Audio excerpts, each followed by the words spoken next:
어머니, 정말 죄송합니다. 큰아들 민수가 무릎을 꿇고 앉았다. 70세 박순자 할머니는 깜짝 놀랐다. 40대 중반의 아들이 이렇게 나올 줄이야. 갑자기 왜 그래? 일어나. 준호가 사립의대에 합격했어요.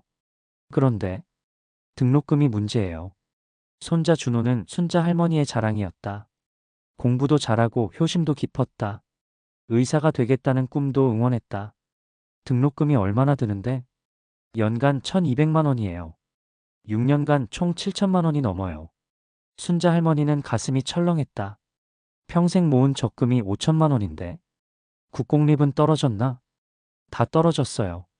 이 학교 아니면 재수해야 해요. 민수의 목소리가 떨렸다.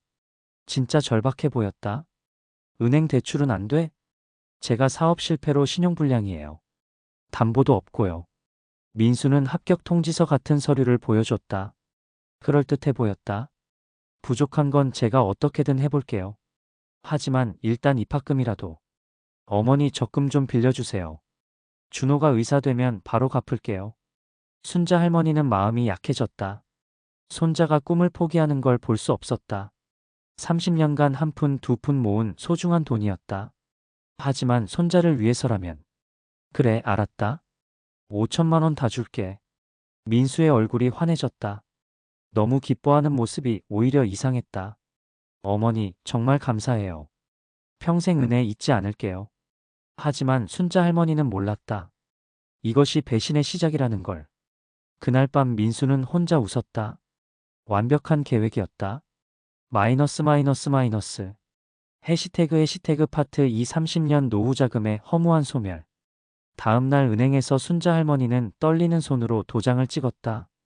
정말 다 줘도 되는 거예요? 은행 직원이 걱정스럽게 물었다. 5천만 원이라는 거액이었다. 괜찮아요. 손자 의대 학비예요. 민수가 옆에서 환하게 웃었다. 어머니, 정말 감사해요. 준호도 엄청 좋아할 거예요. 통장 잔고가 0원이 되는 순간 순자 할머니의 가슴이 텅 비었다. 30년 전부터 시작된 적금이었다. 남편과 함께 동네 공장에서 일하며 한 달에 10만 원씩. 남편이 돌아가신 후에도 혼자서 계속 모았다. 생활비 아끼고 옷도 안 사고 외식도 포기했다. 그렇게 모인 5천만 원. 어머니, 이제 마음 편히 쉬세요. 걱정 없으시죠? 민수가 말했다. 순자 할머니는 씁쓸했다. 뭘 편해? 이제 정말 빈털털이야. 걱정 마세요. 준호가 의사 되면 용돈도 많이 드릴 거예요. 은행을 나서는데 민수의 걸음이 너무 가벼웠다. 마치 큰 짐을 덜어낸 것 같았다. 민수야, 정말 의대 맞지? 물론이죠. 제가 거짓말하겠어요? 하지만 민수의 눈빛이 어색했다. 뭔가 숨기는 게 있는 것 같았다. 집으로 돌아오는 길. 순자 할머니는 불안했다. 혹시 잘못된 선택은 아닐까? 하지만 늦었다. 이미 돈은 민수의 통장으로 들어갔다. 그날 밤 순자 할머니는 잠이 오지 않았다. 30년의 노력이 하루 만에 사라진 기분이었다. 한편 민수는 휴대폰을 보며 미소를 지었다. 벌써 쇼핑 목록을 작성하고 있었다. 마이너스 마이너스 마이너스. 해시태그 파트 3 의심의 씨앗이 자라다. 2주 후 순자 할머니는 마트에서 이상한 소리를 들었다. 민수네 집 새 차 봤어? BMW야. 어머, 정말? 사업이 잘 되나 봐. 그런데 신용불량이라며 돈 빌려달라고 하던데. 순자 할머니의 심장이 뛰었다. BMW? 사업 실패했다며 돈을 빌려갔는데 급하게 민수 집으로 향했다. 정말로 새 차가 있었다. 번쩍번쩍 빛나는 검은 BMW. 차량 번호판도 새 것이었다. 완전히 새로 산 차였다. 이 차 누구 거야? 민수가 당황하며 나왔다. 얼굴이 하얗게 질렸다. 아, 이거요? 회사 법인차예요. 회사? 사업 실패했다며? 새로 시작한 거예요. 작은 회사지만요. 순자 할머니는 의심스러웠다. 법인차를 집 앞에 주차해? 회사 이름이 뭐야? 어디 있는 거야? 아, 그게 아직 정식 등록 전이에요. 대답이 갈수록 이상했다. 말도 더듬거리고. 준호는 어디 있니? 대학 준비 잘하고 있어? 아, 준호는 학원에 갔어요. 민수의 대답이 어색했다. 눈도 제대로 안 마주쳤다. 언제 입학하는 거야? 다음 달이요. 그런데 뭔가 이상했다. 의대는 보통 3월 입학 아닌가? 게다가 민수 옷차림도 달랐다. 명품 셔츠에 비싼 시계까지. 민수야, 너 요즘 옷도 좋은 걸 입네. 아, 이거요? 예전에 산 거예요. 거짓말이 점점 늘어났다. 뭔가 크게 잘못됐다. 집으로 돌아온 순자 할머니는 잠이 오지 않았다. 불안한 마음에 인터넷을 검색해봤다. 의대 입학 시기. 검색 결과를 보고 경악했다. 의대는 3월 입학이 맞았다.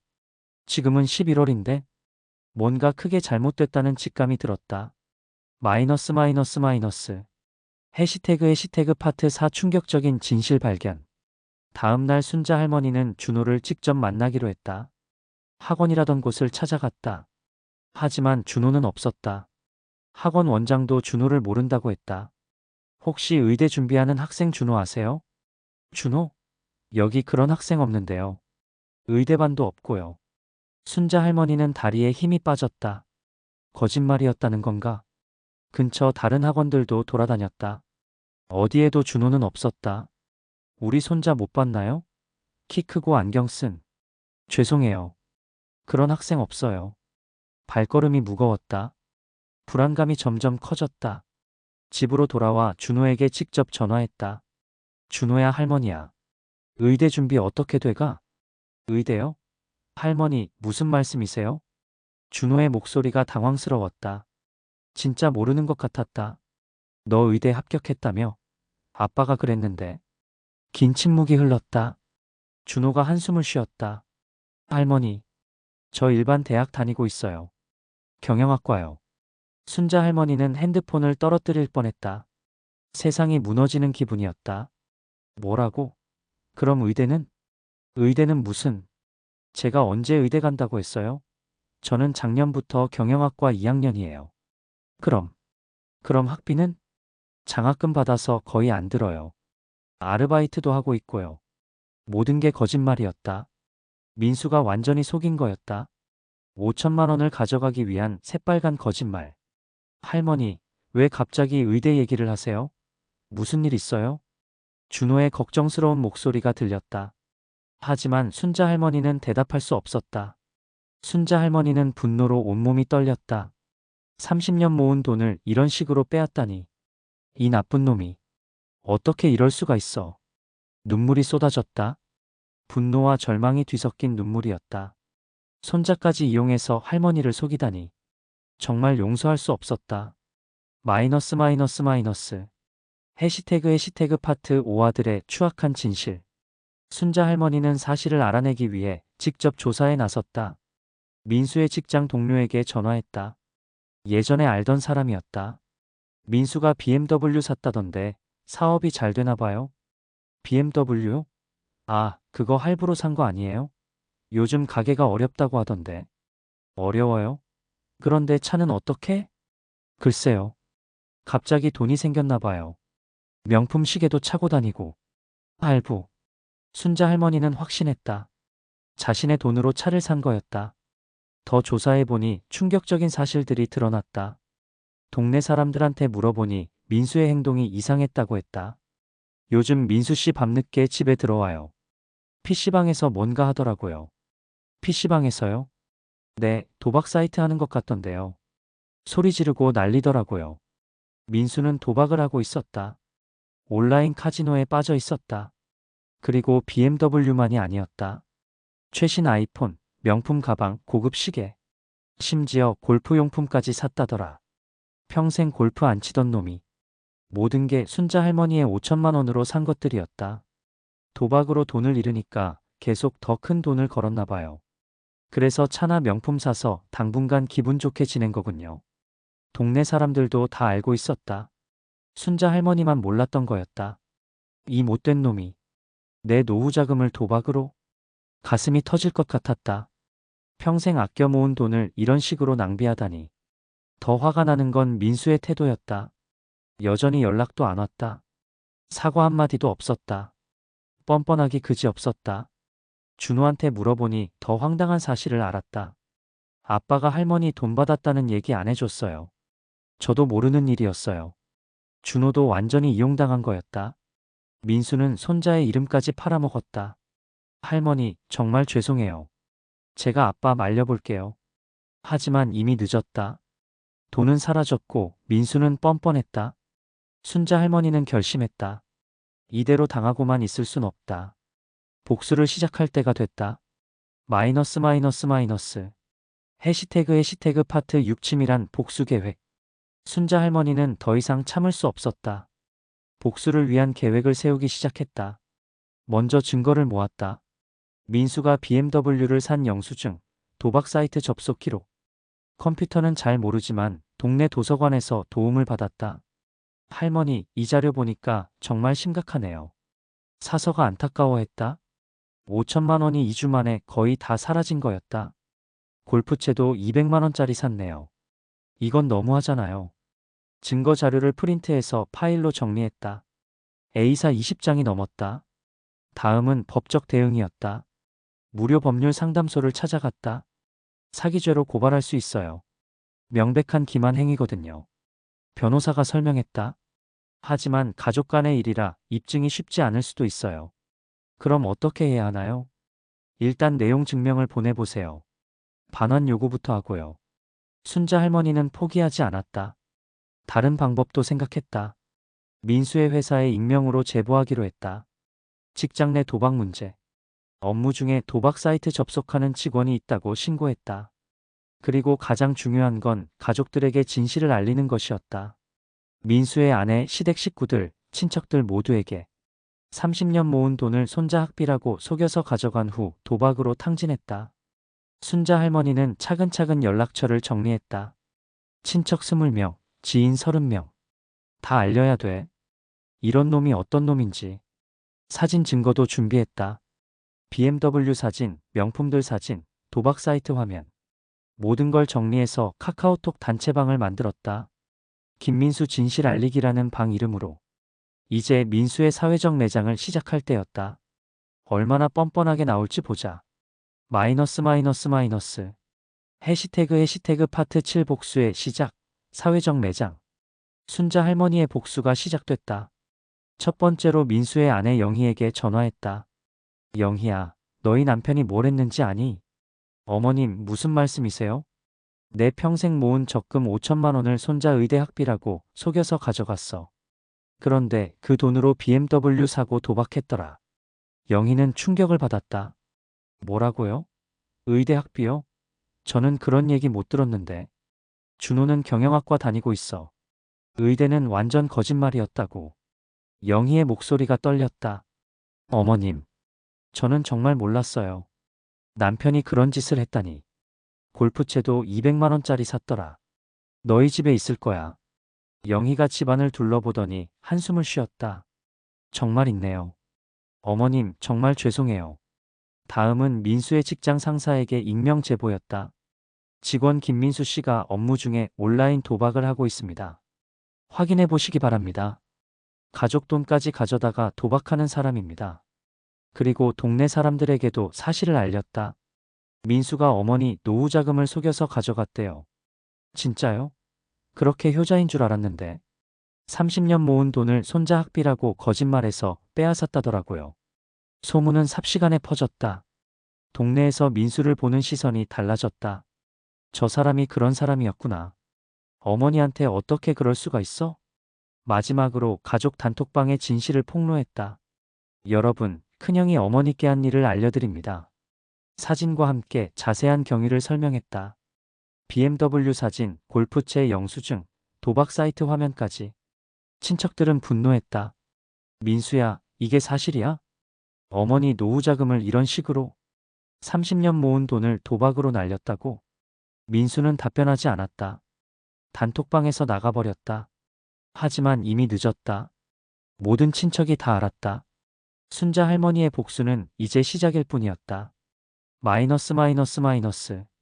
해시태그 파트 8 완벽한 역전. 달콤한 복수.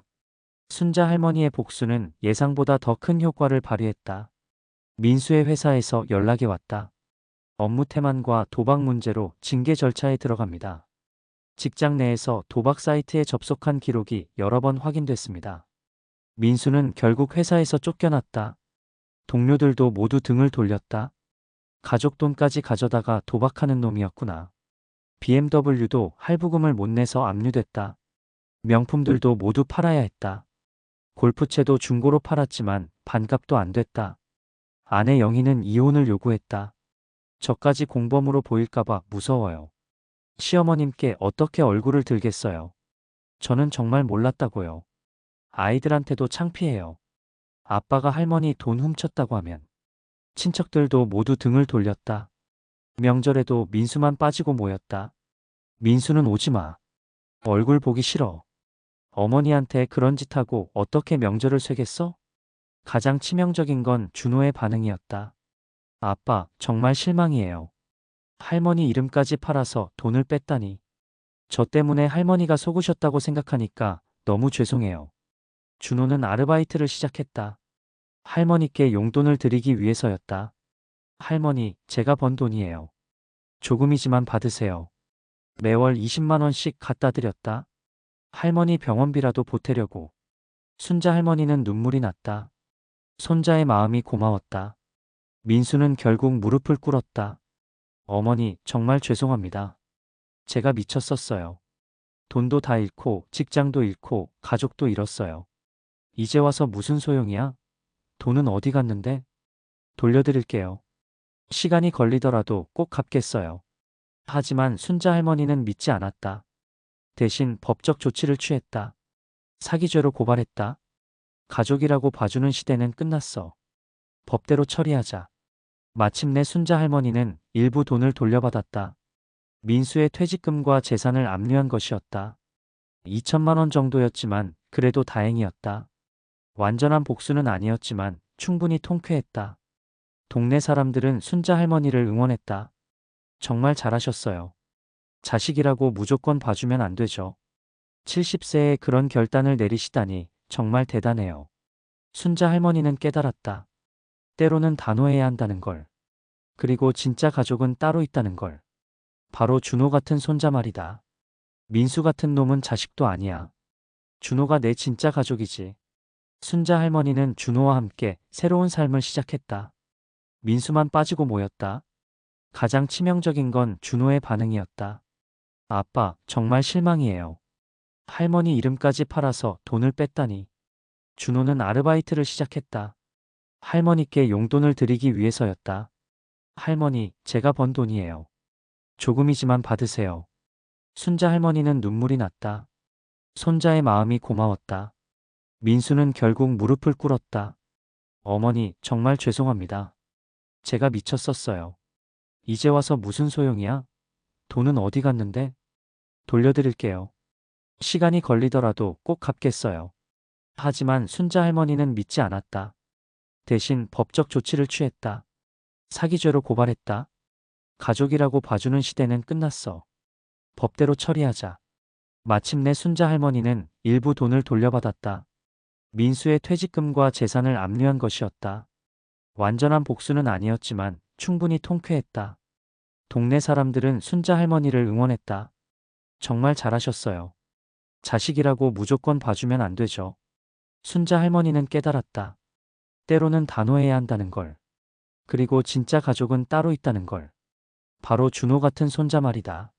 이런 이야기 더 보고 싶다면 구독 부탁드립니다.